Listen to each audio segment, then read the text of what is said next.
Bonjour à tous et bienvenue dans nos nouveaux mentions honorables qui va traiter du film Benedetta.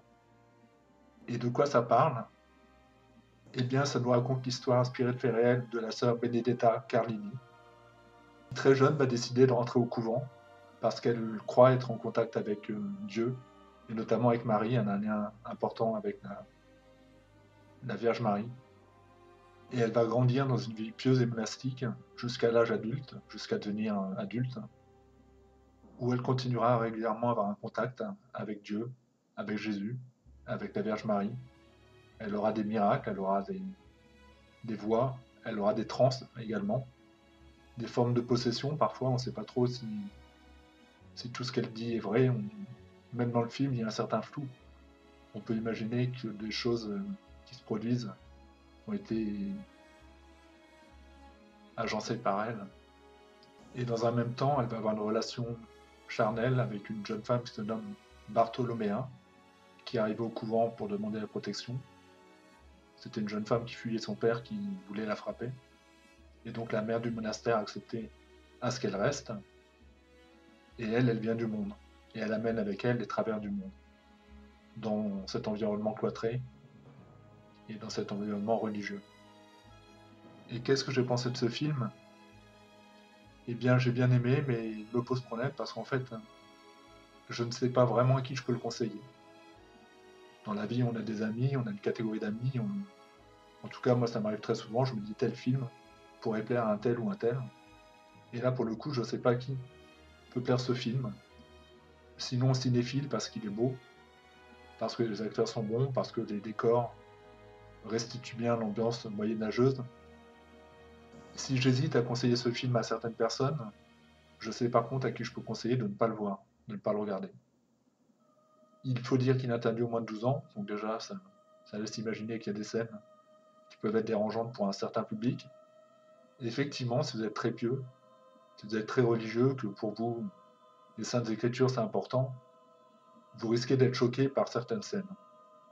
Parce qu'il y a un mélange entre spiritualité, le charnel, qui est quelque chose de relativement nouveau dans ce domaine. Si, comme moi, par contre, vous attachez de l'importance aux évangiles apocryphes, c'est-à-dire les évangiles que l'Église ne reconnaît pas, et qui parlent d'une relation d'amour et d'amour charnel entre un homme et une femme, et entre Jésus et entre Marie-Madeleine, alors ce film est fait pour vous. Et je vais maintenant passer à la note et aux commentaires spectateurs positifs et négatifs. Donc la note critique de la presse est de 3,5 sur 10, et la note spectateur est de 3,2 sur 10. Et pour ma part, je donnerai à ce film la note de 7 sur 10. Donc à peu près la même moyenne que les critiques spectateurs et presse. Et maintenant, je vais passer aux commentaires positifs et aux commentaires négatifs. Donc dans les commentaires positifs, on dit que c'est un superbe rôle de Virginie Efira. On dit que c'est une belle adaptation de Paul Verhoeven, de cette histoire vraie, je le rappelle. Que c'est un film romanesque. Et enfin que c'est une superbe fresque historique. Dans les commentaires négatifs, que c'est un film qui peut choquer en raison de son scénario.